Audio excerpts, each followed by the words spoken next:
Good morning. Pakibati mo yung katabi mo. Sabi mo, good morning, you're blessed.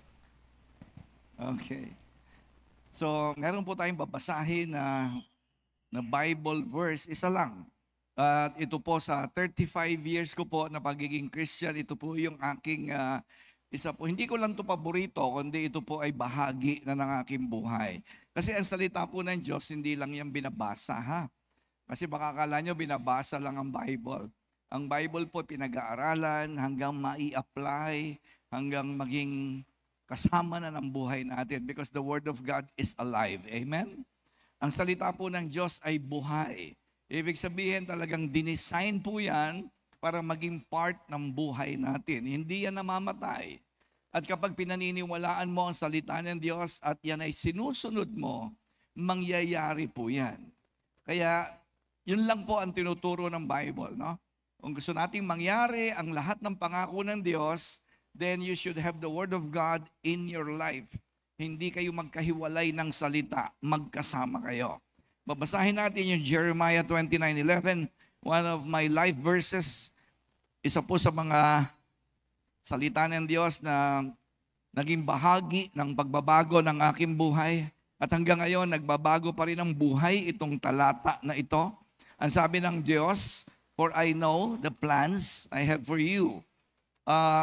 Yung pong salitang plans, sa iba pong salin ay dreams. I know the dreams. Sabi mo sa katabi mo, may dream ang Lord sa'yo. May plano ang Diyos sa'yo. Right? Meron siyang panaginip. I know, sabi niya ng Panginoon. Alam ko yon. Ano daw yon? Plans to prosper you and not to harm you. Ibig sabihin, kung ang Diyos ang masusunod, bakit? Hindi ba siya nasusunod? Hindi. Kasi may iba kang plano, tama? Bakit marami naghihirap? Kasi nga, may iba kang plano. Hindi yung plano ng Diyos. Ang sabi niya, plans to prosper you. Ibig sabihin yan, hindi ka maghihirap, hindi lang sa pera, kundi physically, it will prosper. Emotionally, you will prosper. Intellectually, yun ang ibig sabihin doon. At walang mahirap na Christian. Hello, walang mahirap. Walang baon sa utang. Hindi ho lahat ng Christian magiging mayaman, ha? Wala ho sa Bible nun. Hindi ho sinasabi ng Bible na kapag ikaw ay born again, ikaw ay yayaman, magiging milyonaryo. No, that's not in the Bible. Ang ibig sabihin ng prosperity, malaya ka sa utang. Kaya kung ikaw ay baon sa utang, hindi natutupad itong pangarap.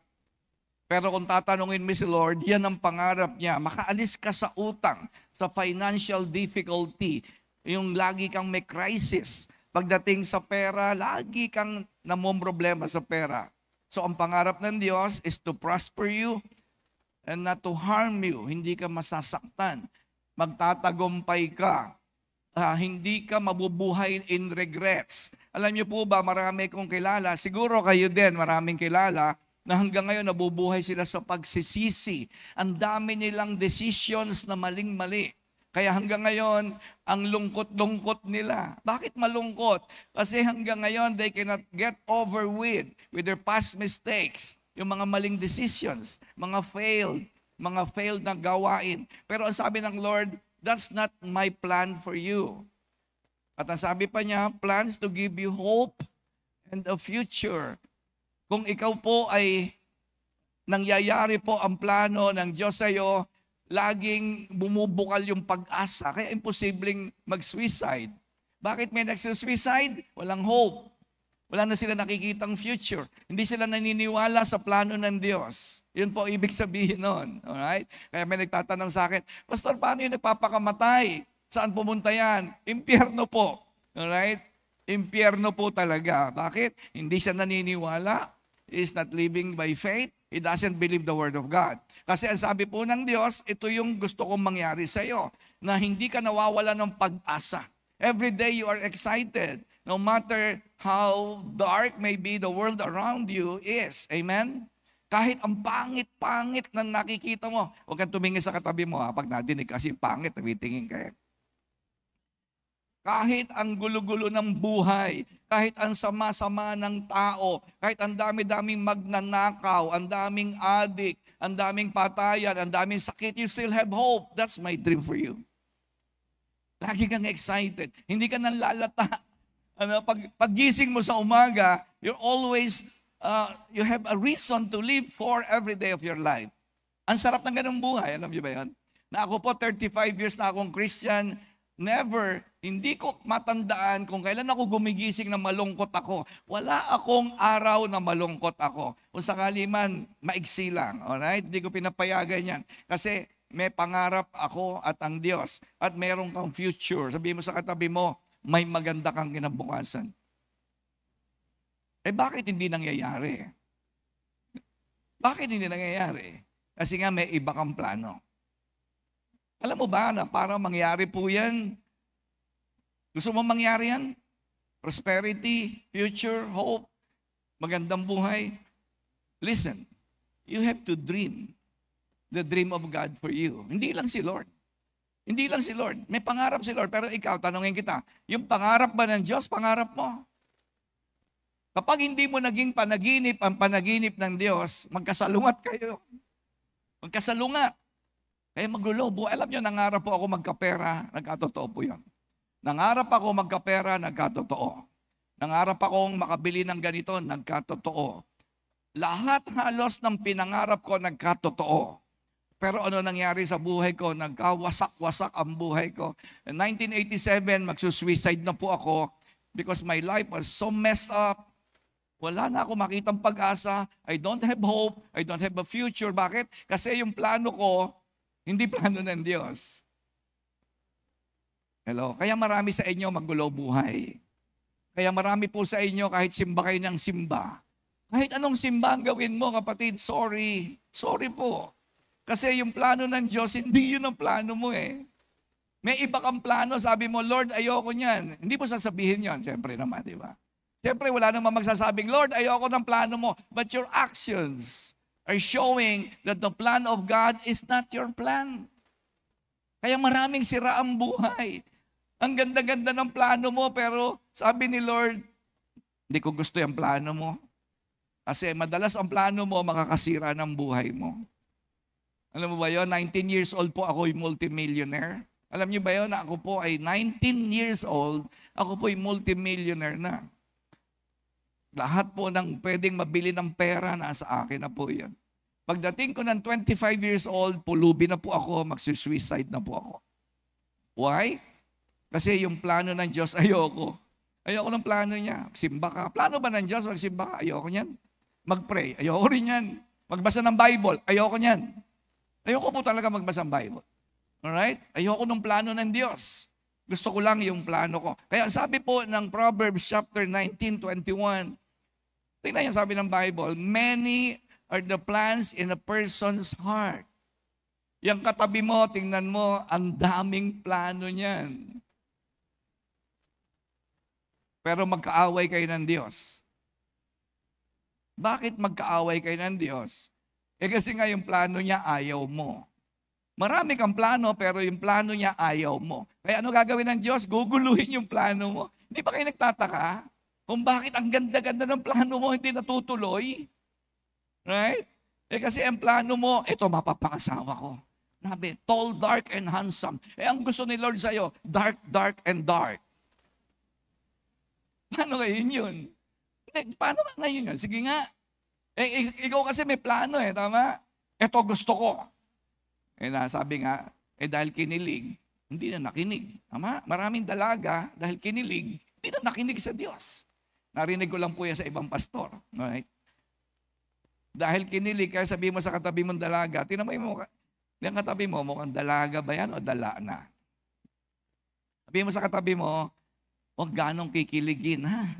Paminsan-minsan lang kiligin. Minsan may lalaking makilig-kilig din. Si Jabe, mahilig, madalas kiligin yan. Kaya lagi sumasablay. Pag kinikilig, hindi na nakikinig. Kaya sabi, ito problema mo, kapatid. Ito problema nyo, ha? Ito palaking problema nyo. Katulad na nangyari sa akin. Kung maniniwala po kayo sa akin, makakaiwas kayo sa pinagdaanan kong masaklap na buhay. Right? Kahit anong ganda ng plano mo, sigurado mas maganda ang plano ng Diyos. Kaya dapat alamin mo. Bakit? Mag-aaway kasi kayo ng Diyos eh. Mag-aaway talaga kayo. At ang sabi, it is the Lord's purpose that prevails. Papahirapan mo sarili mo. Papahirapan mo.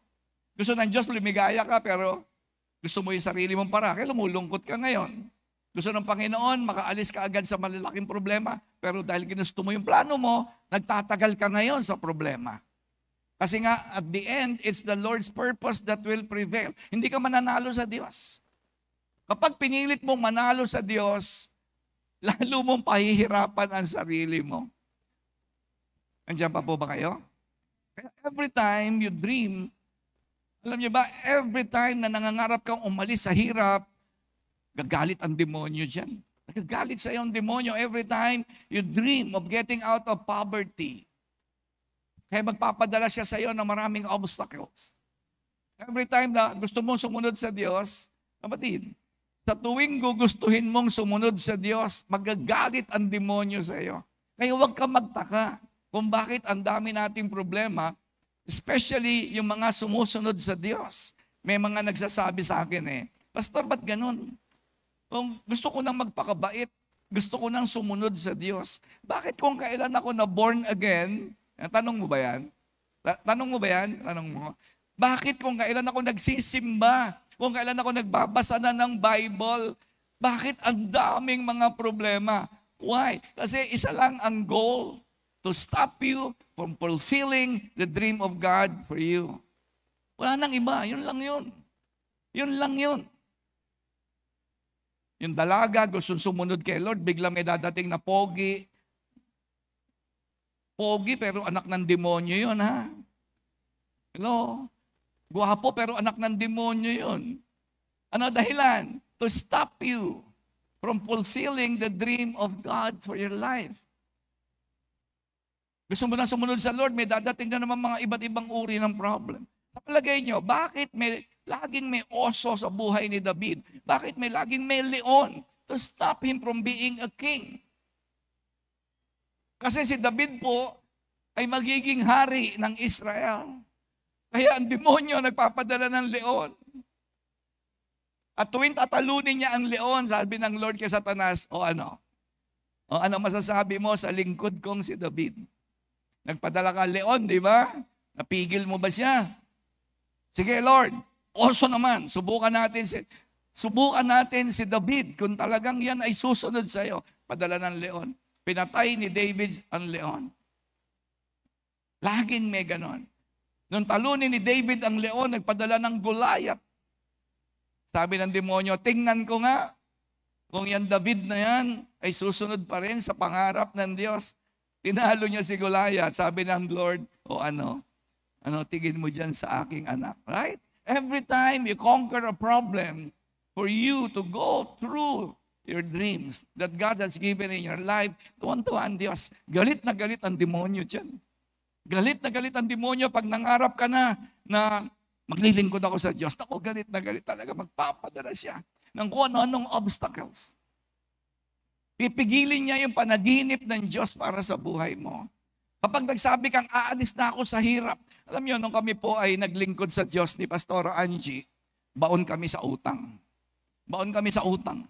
Pero sabi ko, aalis ako sa utang. Alam niyo nangyari? Lalo pong dumating ang mga problems. Totoo po yun. Kasi kailangan ko pong maniwala na ito talaga ang panaginip ng Diyos para sa akin. Sa mga gusto pong umalis sa kahirapan ngayong umaga, ang sabi po ng Bible, you need to build a bridge.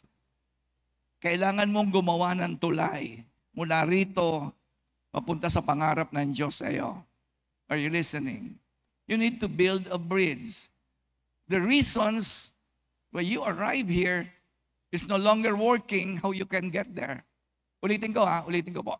Yung mga ginawa mo kung bakit ka nakarating ngayon sa iyong buhay, hindi na po yan uubra para makarating ka doon. You need to build. You need to grow. You need to mature. You need to obey. You need to walk in faith. Nandiyan pa po ba kayo? Nabalitaan nyo ba yung San Juanico Bridge? Nagsara, di ba? Sinara po yung San Juanico Bridge dahil kailangan ng major repair. Grabe. Mula nung sinara yung San Juanico Bridge, grabe yung economy. Nahirapan na po ang mga tiga-Samar, tiga-Tacloban. Bakit? Kasi yung bridge po is crucial para sa kanilang everyday living. Sa araw-araw na buhay, apektado po yung tulay na yon, yung kanilang buhay. Eskwelahan, apektado, health services, economy, basic goods, basic commodities, apektado yung tulay. In the same way, nandun yung future mo, yun ang plano ng Diyos. Kapatid, sabi niya, ang pangarap ko sa iyo, magkaroon ka ng magandang future, but you need to build your bridge to get there. Kailangan mong gumawa ng tulay. Kapag ikaw ay nanatili lang sa kinalalagyan mo, pasensya ka na. Lilipas ang 5 taon, mahirap ka pa rin. Dadaan ang 5 taon, hindi ka pa rin napapalapit sa Diyos. Dadaan ang 5 taon, walang pagbabago sa buhay mo. Mararamdaman mo yan. Bibigat ang buhay mo. That's why you need to dream. Sabihin mo nga, I need to dream. Sabihin mo nga, I need to dream. The dream of God. Kailangan yung panaginip ng Diyos, panaginip ko rin. Hindi mo pwedeng, hindi mo panaginip yon. Kaya nga, meron pong problema. Alam niyo, napansin kong problema ng mga Christian, mahina sila pagdating sa problema. Mahina. Pagdating ng love life, magbabackslide. Pagdating ng problema sa relationship, kunyari, nag-away silang mag-asawa, hindi na magsisimba yan. Hindi na magsisimba. Kunyari, nagka-problema sa trabaho, hindi na magsisimba yan. Kunyari, medyo nagkaroon lang ng problem sa loob ng bahay, hindi na magsisimba yan. Napansin niyo ba yun? Mahina ang maraming mga tao sa problema. Hindi nila kasi naintindihan na kaya dumadating ang problema para pigilin ka sa pangarap ng Diyos. Pinapayagan naman ng Diyos ang problema para lalo ka mapalapit sa Kanya. Okay, 2 po yan ha, 2. Ang problema, ang isang dahilan para mapatigil ka. Nagka-problema ka sa pera, tamo, hindi ka na nagsisimba, tama? Nagka-problema kayo ng asawa mo, ng anak mo, ano gagawin mo? Titigil ka magbasa ng Bible, titigil ka magsimba, titigil ka mag-cell group, titigil ka mag-training. Iiwanan mo talaga lahat yan. Kasi yan nga ang purpose nga ng problema, to stop you Pero ang Lord, kaya niya naman pinapayagan ng problema so that we can become closer to Him. Ang purpose, bakit pinapayagan ng Diyos? Dahil alam niya kapag nagka-problema ka, didikit ka sa Kanya. Amen. Nasa Taiwan po kami the other day, nag-scout po ako ng lugar kasi meron ng possibility na magkaroon ng dulos Taiwan. Magsisimula tayo doon. Meron pong, sige pa, palakpakan natin ang Lord. Kaya punta po ako doon, 4 na araw, nag-pray, kinausap ko yung mga taong dapat kausapin dahil excited po ako na magkaroon ng gawain doon. Pero ayokong plano ko lang yon. Siyempre dapat plano ng Diyos, kaya nakikinig ako sa Diyos. Hindi porkit gusto ko, gusto na ng Diyos. Hindi porkit simbahan, gusto na ng Diyos. Dapat timing niya, plano niya, kalooban niya, right? Kaya nagpunta po kami sa Taiwan, 4 days. At alam niyo sa Taiwan, grabe, naiinggit ako, naaawa ako sa Pilipinas, kasi doon ang linis-linis, walang basura, walang namumulube, walang kalat, walang snatcher, walang mandurukot, walang holdupper, walang adik. Dito kahit sa loob ng simbahan, katabi mo minsan adik Ang tahimik, walang pag iniwan mo yung cellphone mo sa restaurant, ang daming tao, iwan mo yung cellphone mo, iwan mo yung bag mo, Louis Vuitton, Hermes yan. Punta ka doon, kunin mo yung pagkain mo, 10 minutes. Pagbalik mo, nandun pa rin yung Hermes. Nandun pa rin yung cellphone mo. Walang kukuha talaga. Dito kasi, nandiyan yung bag mo, lumingaw ka lang, wala na. Di ba? Ang tindi rito sa atin. Ang tindi rito sa atin. Sa kanila, walang ganun. Tapos, hindi ka kailangang maglakad naman. Andiyan ang train, andiyan ang bus, kompleto, ang babait ng tao. Alam nyo, nagka-problema ako. Kasi nung Thursday, ito lang Thursday, umalis po yung anak ko, kasama yung anak niya, nagpunta sila sa isang tourist spot. Naiwan kami ni Pastora Angie sa hotel.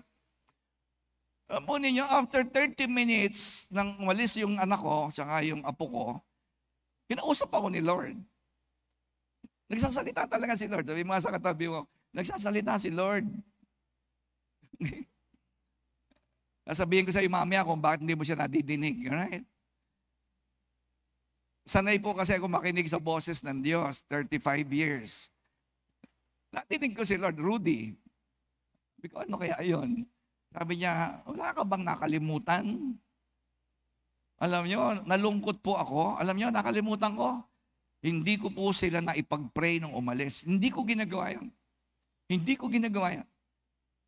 Basta kami umaalis ng bahay, ang anak ko umaalis, hindi pwedeng, hindi ko yan ipag-pray. Kasi nga dito sa Pilipinas, di ba, ibang klase rito eh. Pag lumabas ka, meron dyan snatcher, mandurukot, may addict. Tama? Pag sumakay ka ng, sabi ko nga sa anak ko, Marie Chris, si Luke, sanayin mo sumakay ng jeep.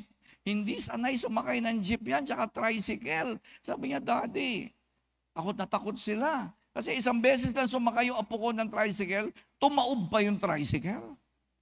Eh kasi yung driver ba naman, nakala F1 driver siya. Hindi, totoo po yun. Tumaob yung tricycle nila, aksidente, ospital po silang tatlo ni Pastora. Durog yung iPad ng misis ko, ang laki ng damage ni Pastora sa hita. Yung anak ko, labas yung buto rito sa tuhod, puro dugo sila, liligo sila ng dugo. Mula na botas lang hanggang MC, ha? Eh, yung driver ba naman, akala siya, si Schumacher, eh. Kung binangga yung rampa, ikot yung tricycle. Di ba? So, doon sa Taiwan, masyado ako nakalma. Parang hindi ko na kailangan si Lord. Alam niyo yun? Sino rito, lumilipas ang isang araw, hindi mo na isasali si Lord sa plano mo. Delikado talaga yan. Ako, niremind agad ako ni Lord. Naku, nalungkot, nagsisi po ako, humingi ako ng tawad sa Panginoon, kasi I need God every moment of my life. Kailangan ko ang Diyos kahit nasaan ako. Kaya lang ang problema sa Taiwan, sobrang safe, lahat nandun na, walang mahirap, lahat may bahay, walang homeless, walang namamalimos, libre ospital, libre gamot, hindi na nila kailangan ng Diyos. 3 days pa lang ako, parang nahawa na ako sa kanila. 3 araw pa lang, nagkaroon na ako ng feeling of complacency. Eh, ang sabi nga pala ng Panginoon, don't stop praying. Yun nga pala ang sabi ni Lord, huwag kang titigil sa panalangin. Kaya nagpray ako, humingi ako ng tawad sa Diyos. Sabi ko, Lord, patawarin mo po ako. Alam mo, yan po ang danger. Yan po ang danger, and at the same time, mapalad ka rito sa Pilipinas dahil dito nagkalat ang adik, kaya napapapray ka lagi. Tama? Tingnan mo yung mukha ng katabi mo. Pag nakita mo yan, Diyos ko po. Di ba? Napapapray ka agad. Tingnan mo yung katabi mo. Diyos ko po ka. Di ba? Pag lumabas ka lang sa M. Nabal Street, di ba? Ang lalim ng tubig. Ay, salamat Lord. Umaangat talaga ang nabotas. Napapapray ka di ba? Tapos pag sumakay ka ng jeep, grabe, daming mukhang hold-upper. Mapapapray ka talaga. Kaya sabihin mo sa katabi mo, maganda rin sa Pilipinas. Napapalapit ka sa Diyos. Alright? So ito ngayon, how to reach the dream of God for you. Ito ngayon pag-uusapan natin. Di ba, siyempre gagawa ka ng tulay. Tama? Mabuti na lang may tulay dyan sa C4. Kasi ang hirap naman, magsisimba ka sa Fisher Mall, galing ka na Botas, magbabangka ka. So mabuti na lang may tulay mula na Botas papuntang Malabon. Ang laking bagay ng tulay. Right? From getting from one point to another point. So, ganun din sa atin. Ang sabi ng Lord, I know the plans that I have for you, but you need to build a bridge. Are you listening? Nakikinig po ba kayo? Nandito ka ngayon, mahirap ang buhay nyo. Hello, mga mahihirap. Okay? Yung mga mahihirap, makinig po kayo. Yung matagal ka ng mahirap, makinig kayo. Nandito kayo ngayon. Nandun po yung kasaganaan. Ano gagawin mo? You need to build a bridge. Yung lagi malungkot, mga dalaga, yung lagi naghahanap ng boyfriend, yung hindi mabubuhay kapag walang syota, yung mga hinihimatay pag walang boyfriend, okay? Makinig kayo mabuti. Right? Para yung future mo, maganda yon. Naintindihan niyo po ba? Yung laging magulo ang pamilya mo, yung tatay, lasenggo. Yung asawa mo, lasenggo, sugarol. Yung asawa mong babae, mangungutang. Ang hilig mangutang, walang naiipon. Nandito kayo, tama? Nandito kayo. Nandun po yung plans of God, hope, and a future. Gagawa tayo ng tulay. Amen? Gagawa ng tulay. Hello? Gagawa tayong tulay. Ano yun? Ano yung tulay? How to reach the dream of God for you. Number one, you have to dare to be different. That's a bridge. That's the number one bridge. You have to dare to be different. Nabasa niyo ba sa Bible na ang sabi po ng Panginoon, hindi ka pwedeng gumaya sa barkada mo. Do not conform, but be transformed. Basa niyo yun? Or else you will never know the plan of God. Kaya marami sa inyo, hindi niyo naintindihan ang plano ng Diyos kasi sang-ayon ka sa takbo ng sanlibutan. At kapag ikaw ay nag-conform, you will never be able to know what the plan of God is. Ang pinag-uusapan, dream. Dream ang pinag-uusapan natin. Ha? Malalaman mo lang ang pangarap ng Diyos sa iyo, mangyayari lang yan kapag nagsimula kang maging kakaiba kaysa sa kaibigan mo. Ang kaibigan mo nagsisinungaling, naninigarilyo, umiinom, nagpo-pornography, nagsisex sa hindi asawa, nagmumura, hindi nagpapatawad sa nagkasala sa kanila, hindi nagsisimba, hindi nagbabasa ng Bible, and 90% of the people around you are like that. 90% of the people around you is like that. At ang sabi ng Bible, you have to dare to be different. Hindi pwedeng kamukha kanila. O umiinom sila, hindi ka pwede dahil ikaw may pangarap ang Diyos sa iyo. Sila, wala silang pangarap. Hindi nila alam ang pangarap ng Diyos. Ako alam ko. Kaya alam nyo, nawalan ako ng mga kaibigan. Sino sa inyo dahil nung sumunod ka kay Jesus, nawalan ka ng kaibigan? Pag hindi ka pa nawawalan ng kaibigan, hindi mo talaga dahil kay Jesus, hindi ko alam kung anong klaseng Kristiyano ka. Hindi ko alam. Ulitin ko po, marami na akong nawala na kaibigan. Why? Kasi magko-conform ako sa kanila. Gusto nila mag-conform ako sa kanila. Iinom. Hindi magsisimba ng Sunday. Hindi nagbabasa ng Bible. Kakantsawan ka kapag ikaw ay nag-pray. Kaya nahihiya kayong mag-pray sa restaurant. Sino rito nahihiya kang mag-pray sa restaurant? Kasi nga walang nagpe-pray sa restaurant. Tama? Ako lang ang nagpe-pray sa restaurant. Because I dare to be different. Hindi dahil nagyayabang ako. No, hindi po ako nagyayabang. Kasi hindi pwedeng kumain ako na hindi ako magpapasalamat.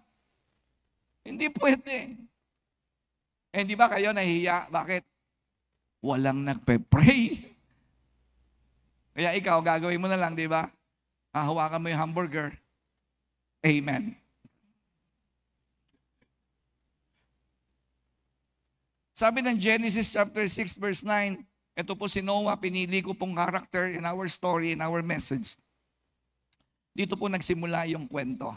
Ang sabi po ng Bible, Noah was a righteous man, the only blameless person living on earth at the time. And he walked in close fellowship with God. Ang sabi po ng Bible, isa lang ang nakita ng Diyos na matuwid. Bakit? Kasi kapag ikaw ay sumama sa 10 masasama, sa 10 hindi nagsisimba, sa 10 umiinom, sa 10 nakikipag-sex sa hindi asawa, sa 10 mga nagsisinungaling, pag sumama ka doon at ikaw ay hindi nakibagay, kitang-kita ka ng Diyos. Kitang-kita ka ng Diyos. Kaya ang sabi ng Bible, may nakita ang Diyos, si Noah, kasi siya lang yung kakaiba. At ang sabi, and he's walking in close fellowship with God. Lumalakad po siya. Ano ibig sabihin nun? What do you mean by walking in close fellowship with God? Kapatid, ganito ibig sabihin nun. You have the Word of God, You obey the Word of God, and you walk in obedience with the Word of God, and whenever you do that, God is walking with you. Hindi ka sasamahan ng Diyos kapag hindi ka nag-agree sa salita niya.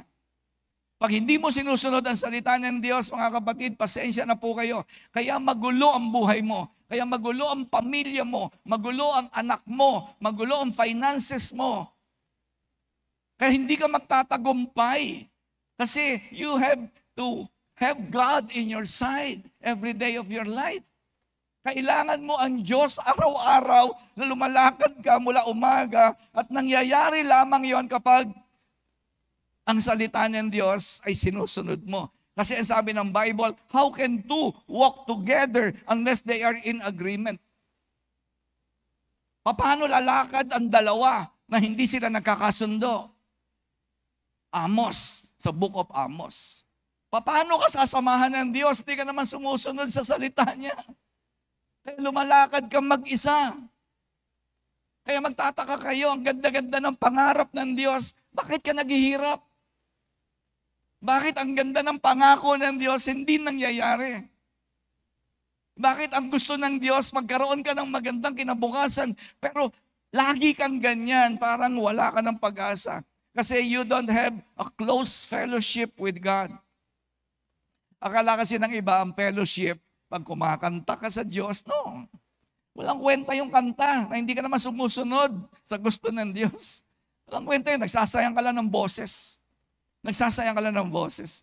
Walang kwenta yung magsimba ka ng Sunday, pero mula Lunes, Martes, Miyerkules, Huwebes, Biyernes, Sabado, hindi ka nag-agree sa salita ng Diyos. If you want God to walk with you side by side, you have to agree with God. Amen? Sabi mo sa katabi mo, magkasundo ba kayo ng Diyos? Ayaw na magtanong. Huwag ka matakot sa katabi mo, hindi ka sasampalin yan. Sagot kita. Sabihin mo, magkasundo ba kayo ng Diyos? Ano ba trend ngayon? Tanungin ko nga kayo, ano ba trend ngayon? Ang tao ba ay papalapit sa Diyos o papalayo? Ano trend? Papalayo. 90% of the people hindi papalapit sa Diyos. Kaya nga, they're tired in making money. Pagod na pagod sa paghahanap buhay. Pagod na pagod sa love life. Pagod na pagod sa pag-solve ng problems. Pagod na pagod sa pag-aaral. Mga estudyante, pagod na pagod kayo. Kaya wala na kayong time for the dream of God.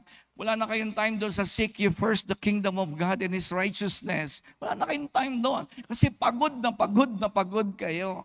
Pagod kayo sa dami ng problema. Pagod ka sa asawa mo, pagod ka sa anak mo, pagod ka sa apo mo, pagod ka sa paggawa ng pera. That's why you don't have time. Kaya ngayon, naglalakad ka, mag-isa ka lang. Alam niyo, ayokong lumakad sa mundong ito na nag-iisa ako. Kahit dumaan ako sa apoy, basta kasama ko si Lord, okay lang. Kahit lumusong ako sa malalim na dagat, basta kasama ko si Lord, okay lang. Kahit may bagyo, basta kasama ko si Lord, okay lang. Pero Taiwan, ang ganda ng buhay, ayoko nang ganoon kung hindi ko kasama si Lord. Mas gusto ko pa sa Pilipinas na magulo, daming problema, everyday is struggle, araw-araw is struggle. Pero mas gusto ko rito pagkasama ko si Lord. Amen. Palakpakan po natin ang Panginoon. Genesis chapter 6 verse 8. But Noah was different. Ano kaya? Tanungin kita, are you a different kind of person? Tanungin ko nga kayo, are you different? Kasi ang issue, am I different? Kasi ako po, hindi ako nagsisinungaling eh. Kaya different po ako. Kasi halos lahat ng tao sinungaling. Tama? Teka muna, baka sabihin, nagyayabang na ako. Isipin ko muna. Hindi talaga ako nagsisinungaling eh. Kunyari, pag sinabi kong gwapo ko, hindi ako nagsisinungaling nun. Alright? Hindi ako nagmumura. 35 years na po akong hindi nagmumura. Ayoko po na itong bibig na to ay may lumabas ditong, ayoko doon. Ayoko na. Okay? I'm a different person. Hindi po rin ako naninira ng kapwa. Alright? Hindi ko po ginagamit itong bibig ko sa paninira ng kapwa. Hindi ako naiinggit. Kung may mas mayaman kaysa sa akin, may mas magaling kaysa sa akin, wala problema sa akin yun. Kasi may mga tao, simba ka ng simba, pero inggitera ka. Di ba? Nagsisimba, inggitera. Meron siyang ganun, wala siya. Naku, bakit siya meron ganun? Bakit ang boyfriend niya parang gwapo? Bakit ang boyfriend ko? Grabe, mukhang takong ng sapatos. Di ba? Inggitera nga eh. Dare to be different. Huwag kayo mainggit.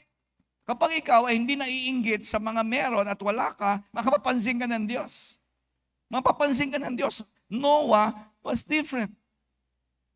Tingnan niyo po yung salitang Noah, but Noah. Tingnan niyo yung salitang yan. Alright? Ano ibig sabihin niyan? But Noah saved the world.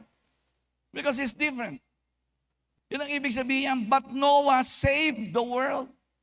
Kasi kung wala yan salitang but Noah, kapareho na rin si Noah ng mga kapitbahay niya. Pare-pareho silang namatay. Diba?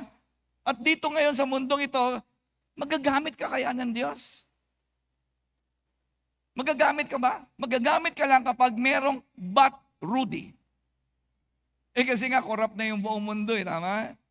90% of the people sinungaling, 90% of the people palamura, 90% of the people hindi nagsisimba, 90% of the people hindi nagbabasa ng Bible, but KD saved his family. Kaya naligtas ang pamilya ni Noah and eventually the people kasama tayo because he is different. Unless you dare to become different, God cannot use you. Kahit magsimba ka na magsimba, gusto mo magsimba ka every day, God can never use you. Hindi ka magagamit unless you dare to be different. Mga kaopisina mo, nagsusugal, nagiinom, nakikipag-sex, nangangalunya, I am different. Kaya magkakaroon ng pangalan mo, but KD, save his family. Naintindihan niyo po ba? Nandiyan pa po ba kayo? But Noah was different. God liked what he saw in Noah. Nagustuhan ng Diyos ang nakita niya kay Noah. Hindi kanya mapapansin kahit nagsisimba ka unless you dare to be different. Napansin yung babaeng dinudugo, 12 taon dinudugo, ang dami-daming tao, thousands of people are crowding kay Jesus, ang daming humahawak kay Jesus, walang gumaling, isa lang ang gumaling, yung babae. Imagine, sabi ni Lord, sino humipo sa akin? Sabi ni Pedro, Lord, daming humihipo sa'yo. Bakit mo kami tinatanong, sino? Who touched me? Hindi, may special na touch. Alam nyo, you are special when you dare to be different for God. Hipuin, sabi ng babae, mahipo ko lang ang laylayan ng damit. And that is different. That is special. Sabi ni Lord, may lumabas na kapangyarihan sa akin. Merong humipo eh. Sino yon? Right? So marami nagsisimba. Marami nagsisimba, but are you different from the rest? Andiyan pa po ba tayo? Could God save the world through you? Could God save your family through you? Could God save your co-employees with you? Could God save your neighbors through you? Kasi ang tawag dyan, kaya ka different kasi gagamitin ka ng Diyos katulad ni Noah na naligtas ang pamilya niya. Tulad ni Joseph, may naghubad na babae, tama? Si Joseph may naghubad na babae, but Joseph ran away. Kasi karamihan ng lalaki, sino rito pag naghubad yung babae sa harap mo, tatakbo kang palayo o palapit? If you are a different kind of person, may naghubad na babae sa harapan mo, lalayo ka. Bakit? Because you have a dream from God. Hindi mo sasayangin ang panaginip ng Diyos. Hello, amen. Palakpakan po natin ng Diyos. Remember this. Remember, you can only make a difference by being different. You can only make a difference by being different. Magkakaroon lang ng epekto ang buhay mo kung kakaiba ka. Pero pag katulad ka nila, walang kwentang buhay yan. Walang kwentang buhay kasi kamukha ka lang nila eh. Pero kung gusto mong maging kakaiba ka at magkaroon ng epekto ang buhay mo sa tao ngayon and the people, the next generation, then they're to become different. Number 2, to reach God's dream, ano yung bridge? You have to learn to listen to the voice of God, not the voice of doubt. Sa palagay niyo ba si Noah, nung gumagawa siya ng arko, walang nangangantsaw sa kanya? Palagay ko, lahat ng tao na nakakakita kay Noah, pinagtatawanan siya. Marami sinasabi sa kanya, hindi maganda. Bakit po? Kasi yung lugar po kasi ni Noah, doon po sa itaas ng bundok yung barko. At ang dagat na pinakamalapit ay 500 miles. Ibig sabihin ng 500 miles, mula rito po yun sa Malabon hanggang Bicol. Parang ganun, Bicol o Bisaya. Ganun kalayo po yung dagat sa panahon ni Noah, sa kanyang bahay, sa address niya. So sa palagay ninyo, nung gumagawa si Noah, sabi ng kapitbahay niya, pare, anong ginagawa mo? Gumagawa ko ng barko. Ha? Bakit? Gugunawin na ni Lord ang mundo. Ay, wala na, sabi ng kapitbahay. And I believe, even his wife doesn't believe him. Naniniwala po ako na kahit ang misis niya at anak niya, hindi naniniwala sa kanya. Bakit po? Sinabi ng Bible, isa lang ang nakita ng Lord. Na natuwa siya. Isa lang. At dahil natuwa ang Diyos kay Noah, naligtas ang kanyang pamilya. And eventually, naligtas ang buong mundo. Tama? Kasi doon tayo galing. Alam niyo ba, kamag-anak niyo si Noah? Sabi mo sa katabi mo, alam mo ba kamag-anak mo si Noah? Bakit? Pag tinrace mo yung iyong lineage, sigurado, doon mo makikita yan kay Ham, Shem at Jepet. Yun lang. 3 lang ang pinanggalingan natin eh. Huwag ka maniwala na galing ka sa Chongo ha. Kung naniniwala ka, bahala ka. Doon ka tumira sa Manila Zoo. Hindi ako galing sa Unggoy. Galing po ako kay Noah, kay Adan. Okay? Nilikha po ako ng Diyos. Kaya ako po kamag-anak ako ni Noah. Pag tinrace mo, yes, I challenge you. Punta ka sa AI. Tanungin mo kay AI, ano AI? Ano ba lahi ko? Sabi niya, ay, Chongo ka galing. AI ay. Ang sabi po ng Bible, Hebrews 11 verse 7, it was by faith that Noah heard. Sino sa inyo, pag nagbabasa kayo ng Bible, by faith? If you are reading your Bible like a comic book, kapag nagbabasa po kayo ng Bible na parang nagbabasa ka lang ng dyaryo, hindi ka makakadinig sa Diyos. Alam niyo ba, pag kayo nagpe-pray, nakikinig ang Diyos. Tama? Pero pag nagbabasa ka ng Bible, nakikinig ka sa Diyos. Kaya hindi pwedeng hindi ka nagpe-pray. Kasi pag hindi ka nagpe-pray, anong nadidinig ng Diyos sa iyo? Wala. Hindi ka nagpe-pray eh. Kung hindi ka nagpe-pray, ano sasabihin niya sa iyo? Wala din. Pero kapag nagpe-pray ka, God is listening, and when you are doing your devotion, God is speaking. At ang sabi ng Bible, it was by faith that Noah heard.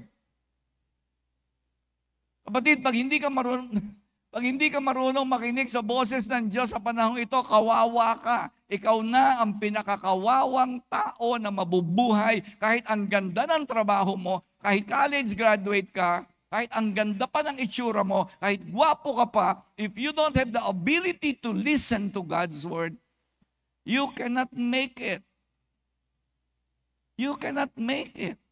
Kawawa ka. Lagi ka na lang magbubuno sa leon. Lagi ka na lang makikipagbuno sa oso na hindi ka mananalo. Ay, hindi ka haharap sa higante. Kasi hindi mo kakayanin ng higante. Kasi pusa pa lang, takot ka na. Tingnan yung nanay na katabi mo. Yung katabi mo ba, nanay? Tingnan mo, ubos ang kuko niya. Bakit maigsi ang kuko ng nanay? Kasi tuwing darating ang bill ng kuryente. Ano naman ang kukuha pang bayad nito? Patay na naman talaga tayo nito. Naku, bayaran na naman ng tuition. Naku, bayaran na naman ng kuryente. Sabay-sabay, di ba? Sabay-sabay yung kuryente, tubig, tuition, apartment. Kaya tingnan mo yung katabi. Tingnan mo yung kuko ng nanay mo, yung katabi mo. Ubus yan. Bakit? Wala silang salita ng Diyos na nadidinig.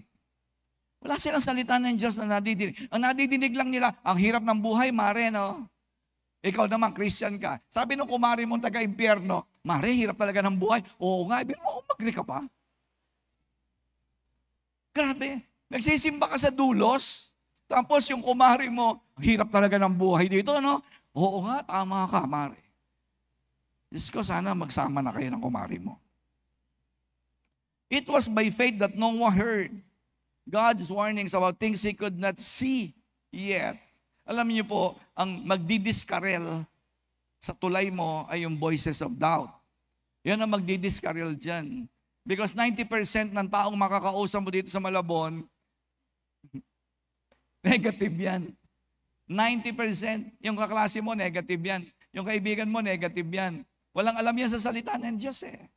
Nanay mo, negative. Asawa mo, negative. Kapatid mo, negative. Alright? Kaya imaginein mo yung buhay ni Noah. Pero ang sabi po ng Bible, Jeremiah 17 verse 9. Tingnan niyo sabi ng Jeremiah 17 verse 9. The human heart is the most deceitful of all things and desperately wicked. Bakit maraming tao wasak ang buhay? Kasi nakinig sa puso, hindi sa salita ng Diyos. Nakinig sa puso, hindi nakinig sa salita ng Diyos. Huwag kayong maniwala that listen to your heart. Wala sa Bible, listen to your heart. Ang sabi ng Bible, listen to God that made your heart. Makinig ka sa Diyos na gumawa ng puso mo. Huwag kang makinig sa puso mo dahil sinabi na nga ng Diyos, the human heart. Di ba naramdaman mo, in love ka? Hindi nga Christian yan eh. Ano ba sabi ng salita ng Diyos? Hindi Christian yan. Yang ka nakipag-syota-syota. Hindi, Pastor, ibo-born again ko na lang. Naku po, Diyos ko.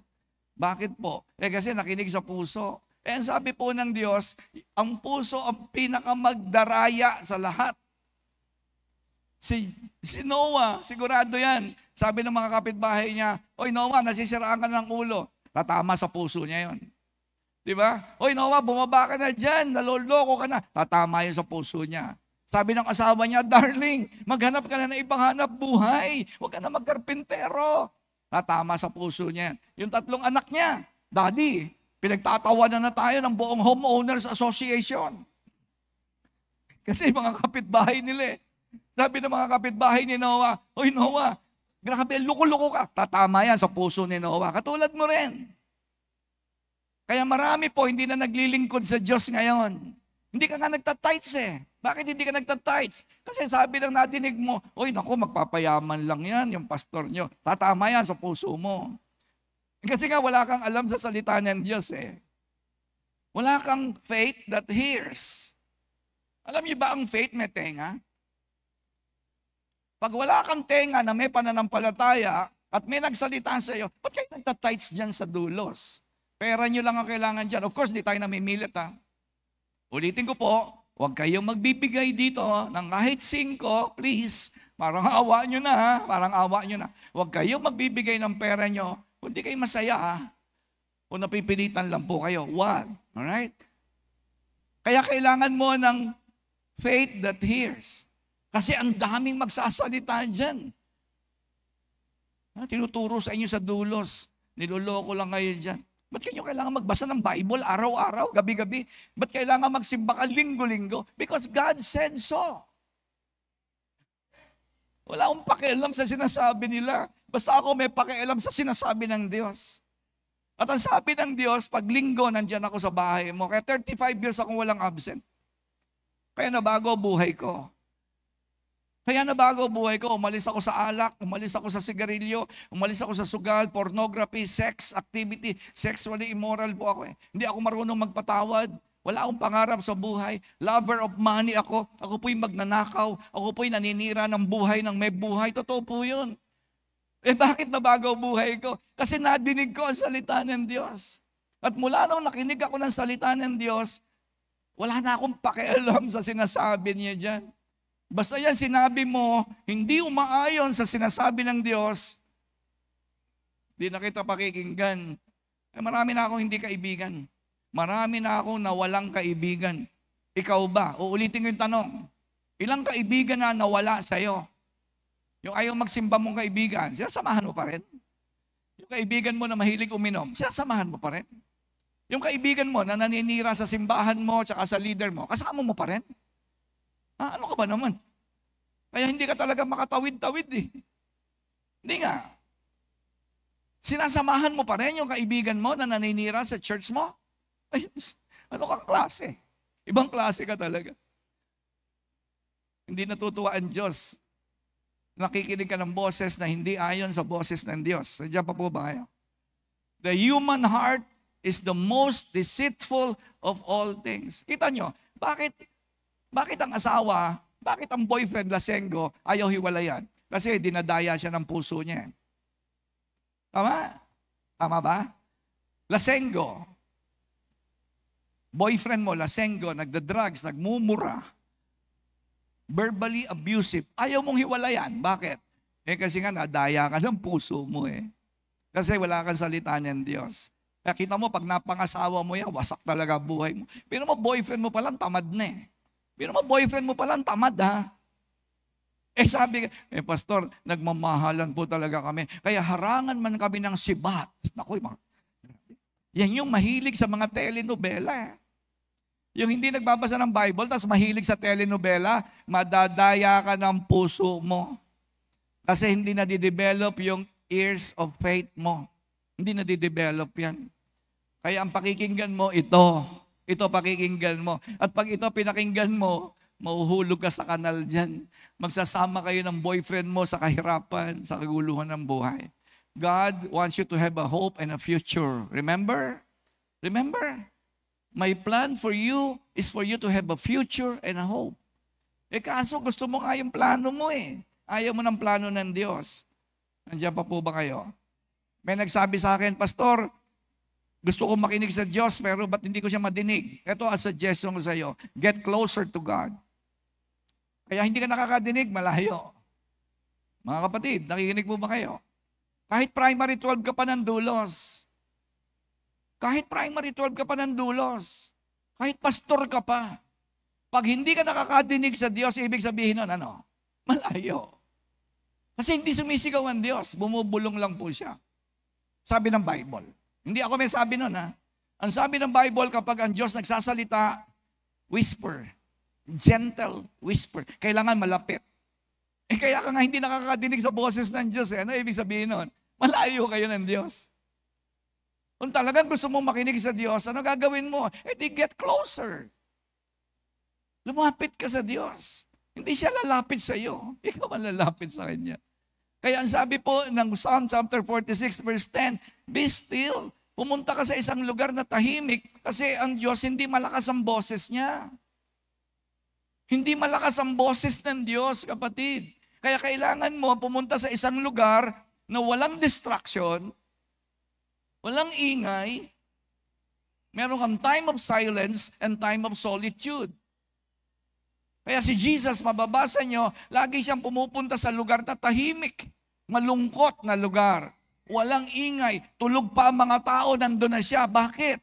Kasi gusto niyang madinig ang boses ng tatay niya. Huwag niyong gayahin yung nanay mo na nandiyan lang katabi. Hoy, maghugas ka ng ping. Nay, nandito lang ako sa tabi mo. Sino yung nanay mo? Ganon. Nay, para naman tayo nasa bundok niyan. Magkatabi lang kayo. Hoy, magligpit ka. Nay, relax lang. Kalma lang, Nay. Ang Diyos po, hello, ang Diyos po, magsalita, kailangan malapit yung tenga mo sa bibig niya. At kaya po marami sa inyo, hindi talaga kayo marunong makinig. Kasi nga pagod ka sa paghahanap buhay, pagod ka sa pag-aaral, pagod ka sa problema. Wala kang time. Puro social media ka, puro internet ka, puro hobby, sports, basketball. Hindi masama lahat yan, ha? Hindi masama lahat yan. But my question is this, are you able to develop a hearing ear? with faith. Number 3, at panghuli po. Number 3, to reach God's dream, you have to keep going. Bawal ang tumigil sa pagsunod sa Diyos. Sabihin mo sa katabi mo, bawal tumigil sa pagsunod. Pag tumigil ka, hindi ka makakatapos kasi nagtatayo ka ng bridge. Kasi yung dream hindi pa tapos. Kung tapos na po ang Diyos sa'yo, kukunin ka na niya. The fact that you're still alive. Ako po, wala po akong pangarap na 5 years from now, ganito pa rin ako. Wala akong pangarap. Ang pangarap ko, 5 taon mula ngayon. O maybe next year. Maybe next year, ang pangarap ko, mas blessed ako kaysa ngayon. Mas effective ako sa ministry ngayon. Mas marami pa akong madala sa Lord na tao 1 year from. That's my dream. Because that's the dream of God. At bihira ang ganun takbo ng utak ng tao. Ang marami nagsisimba sa dulos, wala silang pakialam. Laking pakialam sa gusto ng Diyos. Basta ikaw magsisimba ka lang, di ba? Pero wala kang pangarap na sana maligtas ang mga pamilya ko, kabarkada ko, sana magbago. Next year, Lord, next year, nandun na ako sa bagong yugto ng aking buhay. Don't dwell on the past, forget the former things. I am doing a new thing. Huwag na kayong manatili sa dati nyo kinalalagyan, sabi ng Panginoon. Gumagawa ako ng bagong bagay. Hindi nyo ba nakikita? Sabi ng Lord.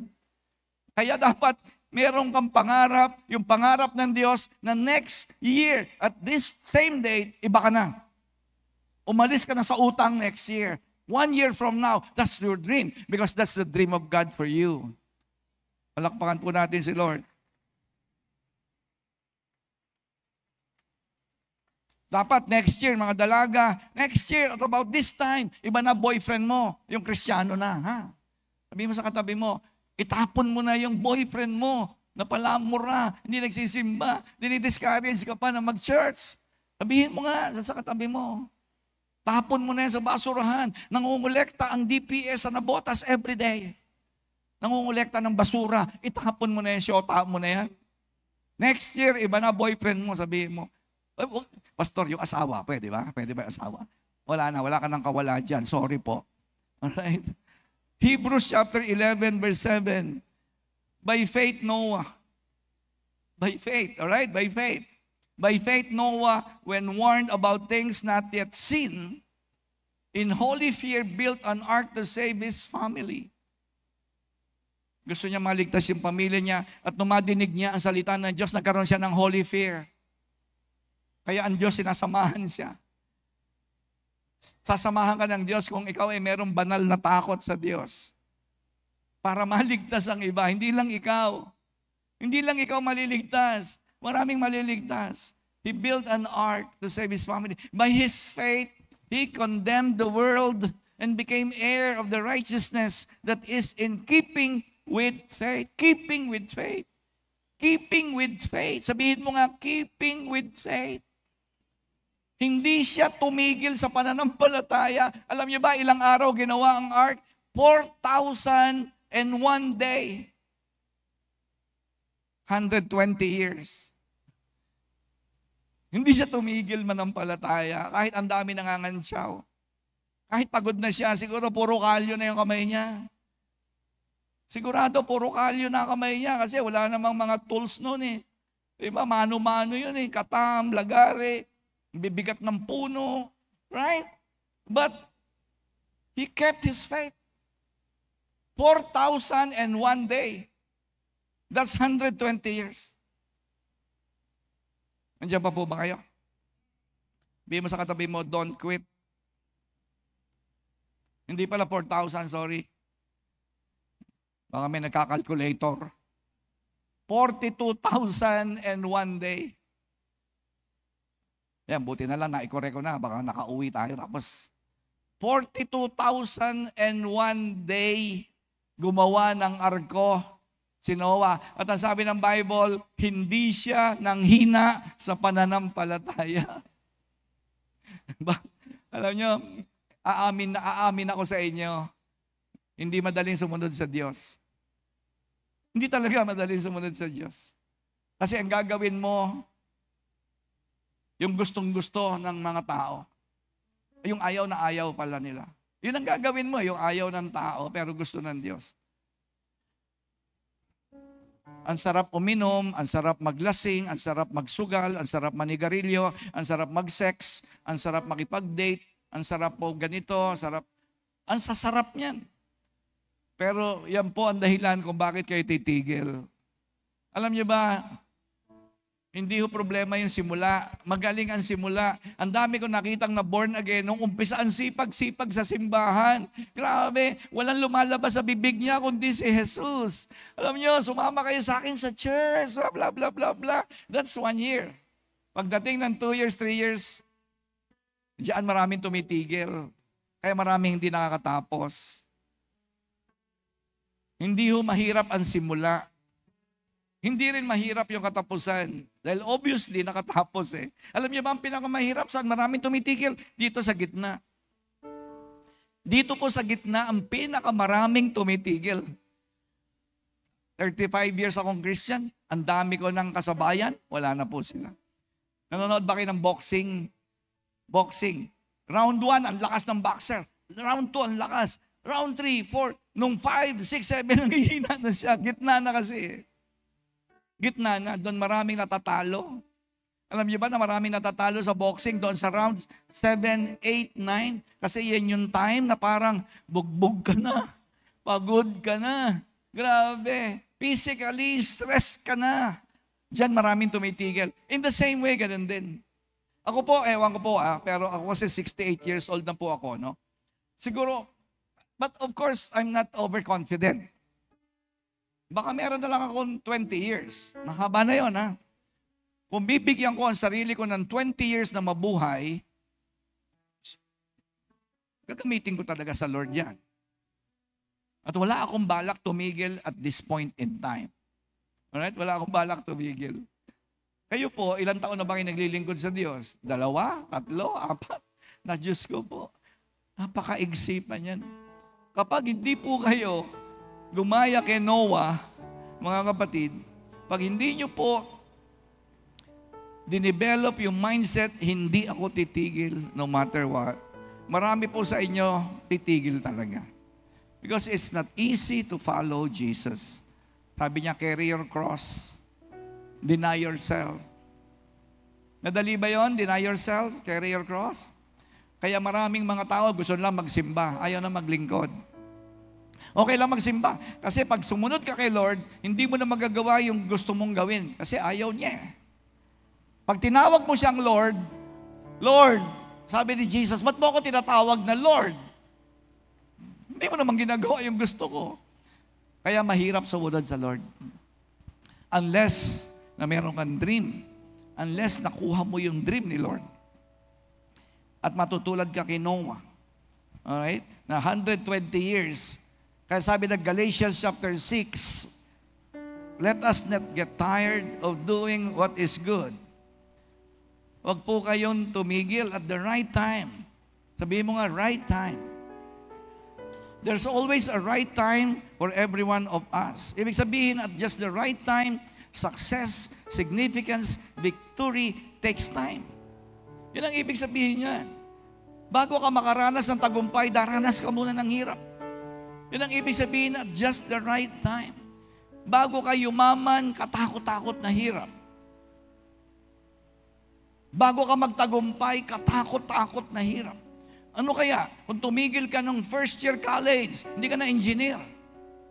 But at just as the right time, nung hindi ka tumigil mag-aral mabuti, naging engineer ka, naging accountant ka, naging teacher ka. Pero kung hindi mo alam yung at just the right time, ganun din na marami sa inyo. Kailangan alam mo na at just the right time. Hindi ako titigil kasi darating yung just the right time. It's too early for me to stop. Minsan napapagod din ako. Pero sinasabi ko sa sarili ko, maaga pa para huminto. Maaga pa para huminto.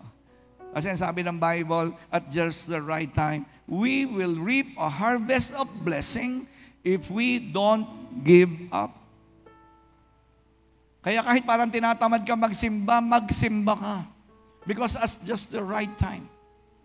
Tinatamad ka mag-pray ka because at just the right time. Huwag kang tumigil sa paggawa ng mabuti. Mabuti ang mag-pray, mabuti ang mag-Bible reading, mabuti ang magsimba, mabuti ang mag-cell group. Don't stop because at just the right time. Sabihin mo sa katabi mo, may panahon din ang blessing mo. Sabihin mo sa katabi mo, may panahon ang pagpapala kung hindi ka titigil. Imposibleng hindi ka pagpalain. Ang hindi lang mapagpapala ay ang titigil. Pag tumigil ka, forget about it. Alright? Pwede po ba tumayo po tayong lahat? At last verse, 2 Chronicles.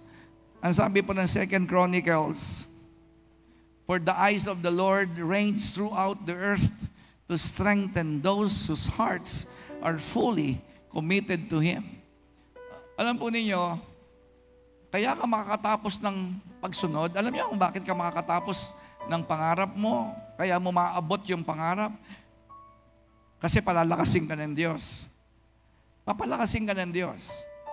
Ang pinapalakas lang ng Diyos ay ang puso ay totoong fully committed sa Diyos. Pag hindi ka seryoso sa Diyos, don't expect for His help. Ang makakaasa ka lang kapag ikaw ay buong puso na sumusunod sa plano ng Diyos. If you are fully committed to the plan of God, God will strengthen you every time you feel weak, every time pakiramdam mo, nalolobat ka. Sabi niya, papalakasin kita. Hindi ako may sabi niya na. Ang sabi ng Panginoon, pag nakita niyang ikaw ay tapat sa Kanya at nanghihina ka na, palalakasin ka niya. Kaya imposibleng hindi ka makatapos kapag you are dreaming the dream of God. Ang hindi lang nakakatapos yung hindi seryoso. Kunyari, nagsisimba-simba ka lang. Wala na. Yun lang ang ginagawa mo. Puro simba lang. Are you different? Ikaw ba ay naging kakaiba kaysa sa mga kaibigan mo, kaysa sa mga kumpare mo, kaysa sa mga kaklase mo? Ikaw ba ay nakikinig sa Diyos kaysa sa sinasabi ng iba? Ikaw ba ay nag-decide na no turning back, I will follow Jesus? Nag-decide ka na ba doon? Kung ngayon mo lang gagawin yan, then it's good. Pero magpe-pray po muna tayo, sandali. Especially doon sa mga may sakit po, pwede po tayong mag-pray dito sa harap. The plan of God is for you to become healed. Alam niyo, pangarap ng Diyos, gumaling ka sa sakit mo. Kaya lang, kailangan mo talagang mangarap ng pangarap ng Diyos. Kailangan mo maniwala sa Diyos. Huwag kang maniwala sa mga kapitbahay mo na ikaw ay may cancer, mamamatay ka na. Huwag mong maniwala kahit sabihin ng doktor yan. Yes, sasabihin ng doktor talaga yan. Alam mo, naku, malala kalagayan mo. Yes, bayaan mo lang siya. Pero sabihin mo, the Lord is my healer. Because I heard by faith from God. Pwede pong lumapit dito. Pray po tayo sandali ng complete healing, prosperity, long life, future, hope, faith. Kayang-kaya ibigay ng Panginoon yan. Ano man po yung kalagayan ninyo sa buhay, tatay mo, grabe, lasenggo, tatay mo, kapatid mo, drug addict. Alam nyo, pangarap ng Diyos na maging maayos ang takbo ng inyong buong pamilya. But right now, starting today, we will decide to build a bridge for the dream of God. Ma-excite kayo sa dream ng Diyos. Huwag kayong panghinaan ng loob pag may nadidinig kayong negative. Kaya magbabad kayo sa Word of God. Mga kapatid, magbabad kayo sa salita ng Diyos para yung salita nila walang effect sa iyo. Bakit? Kasi magkakaroon ka ng tenga ng pananampalataya. Lord, I come before you para sa mga kapatid ko na to. Iba't iba po ang problema nila. Iba't iba. Pero walang imposible po sa iyo.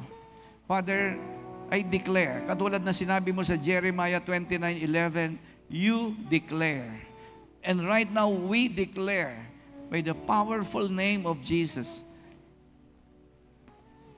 makakaalis sila, mag-overcome sila, makakaranas po sila ng crossing over mula sa kanilang kasalukuyang buhay, papunta sa bagong buhay na pinaplano mo sa mga kapatid ko na ito. Maayos ang mga pamilya nila. Panginoon, maglilingkod ang buong pamilya ng mga kapatid ko na ito. Mula sa tatay, nanay, kuya, ate, bunso, pati mga kaibigan nila, Lord, gagamitin mo sila kasi merong word, but Noah. Panginoon, bayaan mo po na pag tumingin ka dito sa Nabotas, Malabon, makita mo po kami na committed ang aming mga puso sa iyo. Nang sa gayon, mapalakas mo kami sa oras ng pagsubok. Nang sa gayon, pag kailangan ka namin, sasagot ka talaga. Thank you for healing. Thank you for prosperity. Thank you for a hope and a future. And no harm that was planned against them will prosper. Walang weapon of the enemy that could harm your children. Because you have declared that you have a plan for them. A dream. Thank you, Jesus.